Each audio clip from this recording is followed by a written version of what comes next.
देगलूर येथील उपजिल्हाधिकारी कार्यालयावर लेंडी प्रकल्पग्रस्तांचे विविध मागण्यांसंदर्भात जनआंदोलन करण्यात आले। यावेळी मोठ्या संख्येने आंदोलनकर्ते उपस्थित होते। पाहूया हा सविस्तर रिपोर्ट।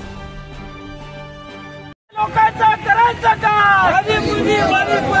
लोकप्रतिनिधी धिक्कार असो, लोकप्रतिनिधी धिक्कार असो, लोकप्रतिनिधीचा धिक्कार असो, लोकप्रतिनिधीचा धिक्कार असो। नमस्कार, मी विनय कांबळे, आपण पाहता देगलूर युनायटेड फोन न्यूज। आवाज तुमचा, बातमी आमची। सध्या देगलूरमध्ये आणि देगलूरमध्ये जन आंदोलन चालू आहे लेंडी प्रकल्प संदर्भात। आपल्यासोबत काही आंदोलन करते आहेत, तर काय मागण्या तुमचे, काय सांगा साहेब? आमचे लेंडी बुडीत क्षेत्र जे प्रकल्प रखडलेलं होतं 40 वर्षापासून, जो आम्हाला जे हक्काचे मागणे आहेत ते दिशाभूल करून आजपर्यंत गळभरणी शासनाने केली। आज गळभरणी केल्यामुळे 12 गावाला पाणी गावगाव शिरायची वेळ आल्यामुळे आम्हाला जन आंदोलन करण्याची वेळ आली। आमचे जे मागण्या हक्काचे, एक सुशी बेरोजगारचा मुद्दा आहे। जे 22 वर्ष आज 40 वर्ष झाले मुलं नोकरी लागत नाही, त्याला मावेजा देत नाहीत, एकतर त्याला पॅकेज देत नाही, दिशाभूल। आणि शासनाचा GR असताना शासन GR काढून सुद्धा प्रशासन आम्हाला या सुशी बेरोजगारला पॅकेज देत नाही। पहिली मागणी।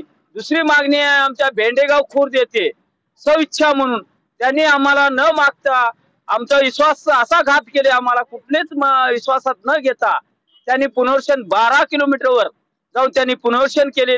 आम्हाला कुठलंच नोंद नाही। आता पत्रा मारून तिथं शेड सुद्धा 40 लाख रुपये गुंतवणूक केले। असे 10 गावात 12 कोटी रुपये खर्च केले। असे शासनाने प्रशासनाने निव्वळ लुटारू धंदा करत आहेत। आम्हाला गळभरणी करून आज आमची वेळ आली, मरण्याची वेळ आली, आज जलसमाधी घेण्याची वेळ आलेली आहे। म्हणून आमचे 5 मागण्या। मुद्दा नंबर 2 स्वेच्छेचा आहे। 12 बलुदार, जे 12 बलुदार होता, आज शेत ज्याची आमच्या जमिनी होते त्या जमिनीवर शेत जमीन उकरून खात होते, ते जमीन गिळकत केले प्रशासनाने। आणि ते गिळकत केल्यामुळे आज 12 बलुदार रोडवर आले, पोट तिडकीच्या। आज त्यांना काम सुद्धा मिळत नाही, अशी वेळ आली। त्यांना सुद्धा पॅकेज द्यावं, अशी एक मागणी। तिसरी मागणी आहे, चौथी मागणी आमची, वयाचा 18 वर्षापासून 21 वर्षापर्यंत मुलांना वाढीव कुटुंबात समाविष्ट करावे।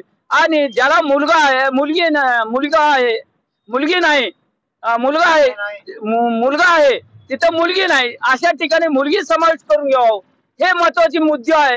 प्रशासनाला बाकी तिथं मुद्दा चालतो, मुलीला हक्क देतो, मुलाला सगळीकडे हक्क चालतो, पण मावेजा द्यायला मुलीचा मान, मुलीचा जे हक्क आहे ते सुद्धा डावळ।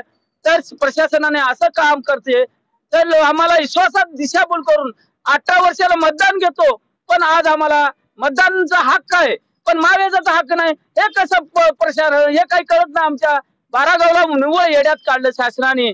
आता चौथा मुद्दा असा आहे, वाहतूक खर्च, जे आमच्या घरातून सामान न्यायचं, जिथं जायला तिथून उचलायला सुद्धा पैसे द्यायचं पॅकेज आहे, त्याला 1.5 लाख आहे। त्यांनी 50,000 वर घ्या म्हणून असं बोलतात, पण आम्हाला पुनर्वसन तर झालंच नाही।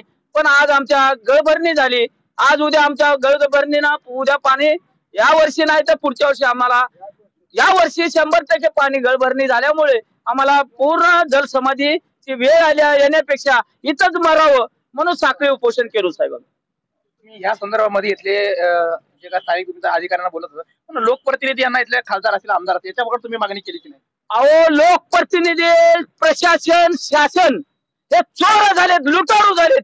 आम्हाला 40 वर्षापूर्वी अंधारात ठेवून जे शासन चालविणारे आहेत ते प्रशासनाला हाताशी धरून करोड रुपयाचा भ्रष्टाचार झालेला आहे त्या लेंडीदारात।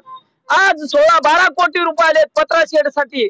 जे तिडके साहेब म्हणायचे नावाचे आहेत अभियंता, जे 10 एका गावात 30-30 लाख रुपये खर्च केलेत, त्या शेड मध्ये कोणी जायला तयार नाही, कोणी बसायला तयार नाही, पण त्या नावाखाली लाखो रुपयाचा भ्रष्टाचार होतो।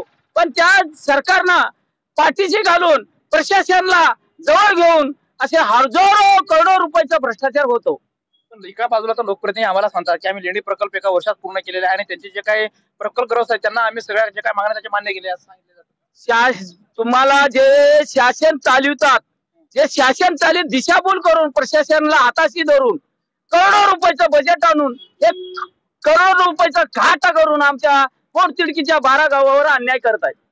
एका बाजूला या ठिकाणी साखळी उपोषण आजपासून सुरू झालेलं आहे आणि जन आंदोलन हे उभारलेले आहेत आणि बेणगावमध्ये अनेक ग्रामस्थ आहेत या ठिकाणी आणि ज्यांचं म्हणणं आहे की या ठिकाणी आम्हाला जे काही मुआवजा पाहिजे तसा मिळाला नाही आणि आमच्या ज्या काही अनेक मागण्या ज्या आहेत त्या मागण्या मान्य करण्यात याव्या आणि लोकप्रतिनिधी जे आहेत प्रशासनाला हाताशी धरून त्यांनी या ठिकाणी मोठा भ्रष्टाचार या ठिकाणी या लेंडी प्रकल्पाच्या मध्ये केला जात आहे असं एकूण यांचा आरोप आहे. मात्र येथे लोकप्रतिनिधी नेमकं यांची जी काही मागणी आहे ती मान्य करायची आहे की नाही असा त्यांचा एक समाधान निर्माण झाला आहे. तर येणाऱ्या काळामध्ये बघावं लागणार आहे की कशा पद्धतीने प्रशासन आणि लोकप्रतिनिधी याकडे लक्ष देऊन यांचं जे काही मागणी आहे ती मान्य करणार हे बघावं लागणार आहे.